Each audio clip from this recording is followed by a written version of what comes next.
Rasulullah meminta Ibnu Abbas untuk tidur. Ternyata Ibnu Abbas tidak bisa tidur. Ia terus memperhatikan apa yang dilakukan oleh Rasulullah SAW. Dengan seksama ia memperhatikan Rasulullah ketika tidur, kemudian ketika bangun malamnya, dan memperhatikan hal-hal apa yang dilakukan oleh Rasulullah SAW. Bilal TV. Bismillah. Majalah Bilal edisi 13 insya Allah sudah bisa dipesan. Hubungi agen terdekat di kotamu. Semoga Allah limpahkan anugerah ilmu. Assalamualaikum warahmatullahi wabarakatuh. Teman-teman, ayah bunda, apa kabarnya? Semoga sehat selalu. Alhamdulillah bisa kembali berjumpa dengan Kak Wahyu. Ayah bunda, teman-teman, sebelum Kak Wahyu berkisah tentang orang solih yang satu ini, mari kita awali dengan baca basmalah bersama-sama. Yuk, bismillahirrahmanirrahim. Kita puji Allah, subhanallah, walhamdulillah, wa la ilaha illallah, Allahu akbar. Dan jangan lupa, mari kita bersolawat kepada manusia yang termulia, sosok teladan kita, yaitu Rasulullah Shallallahu Alaihi Wasallam. Allahumma sholli ala sayyidina Muhammad wa ala sayyidina Muhammad. Alhamdulillah. Teman-teman, pernah nggak teman-teman merasakan kondisi ketika teman-teman diajak menginap, sebutlah di rumah guru teman-teman, atau misalnya di rumah seseorang yang teman-teman sangat idolakan. Bagaimana perasaan teman-teman? Apa yang kira-kira akan dipersiapkan oleh teman-teman ketika sosok idola teman-teman ini mengajak teman-teman untuk menginap di rumahnya? Nah dulu teman-teman ya, saat Rasulullah SAW hidup, itu ada anak kecil usianya kira-kira 4 atau 5 tahun yang begitu mengidolakan Rasulullah SAW. Dan suatu saat ia meminta izin kepada ayahandanya untuk bisa menginap di rumah Rasulullah SAW. Kira-kira teman-teman mengetahui nggak siapa sosok yang akan diceritakan oleh Kak Wahyu? Ya betul, sosok tersebut tiada lain yaitu Ibnu Abbas. Ibnu Abbas memiliki nama asli adalah Abdullah bin Abbas. Beliau adalah anak dari Abbas bin Abdul Muthalib yang tiada lain adalah siapa? Betul, paman Rasulullah SAW.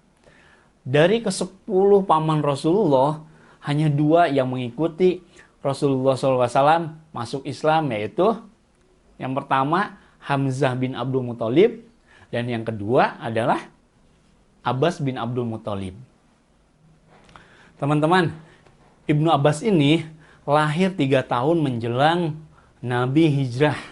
Nah, jadi saat Nabi berserta kaum muslimin yang lain tinggal di Madinah, saat itu mungkin usia Ibnu Abbas 4 atau sampai 5 tahun usianya.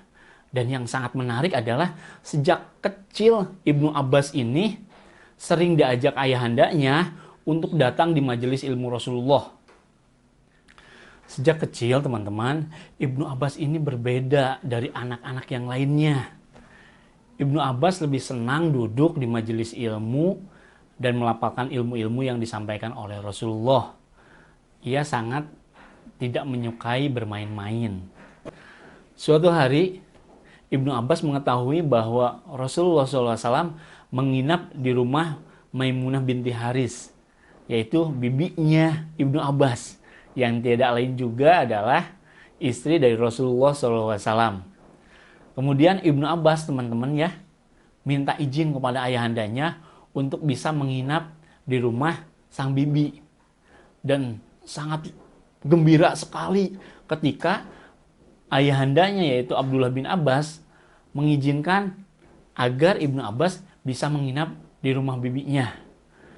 Dan akhirnya menginaplah Ibnu Abbas di rumah bibinya Maimunah binti Haris ya. Rasulullah SAW pun senang teman-teman ketika mengetahui Ibnu Abbas menginap bersamanya. Rasulullah melakukan hal-hal yang biasa dilakukan seharinya.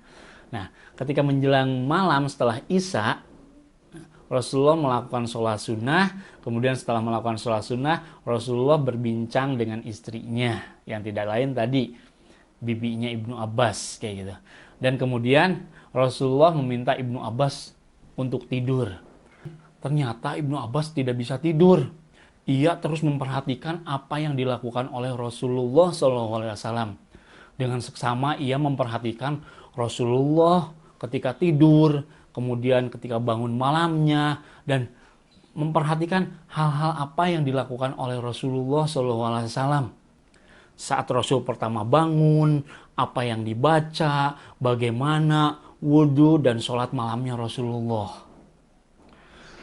Semua hal yang dilakukan oleh Rasulullah, teman-teman, dari bangun tidur, diperhatikan dan coba diingat terus oleh Ibnu Abbas. Nah, mengetahui bahwa Ibnu Abbas memperhatikan apa yang dilakukan oleh dirinya, Rasulullah akhirnya mengajak Ibnu Abbas untuk berwudu. Kemudian mengajarkan Ibnu Abbas cara wudu yang benar seperti apa. Kemudian Rasulullah pun mengajak Ibnu Abbas untuk sholat bersama-sama dengan Rasulullah SAW.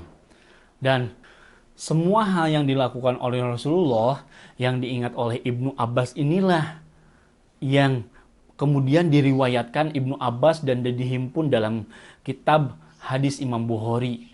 Ibnu Abbas ini sangat senang sekali mencari ilmu. Bahkan Ibnu Abbas ini tak berhenti mencari ilmu yang belum ia ketahui gitu sepeninggal Rasulullah. Dan Ibnu Abbas ini termasuk ahli ilmu yang paling banyak meriwayatkan hadis.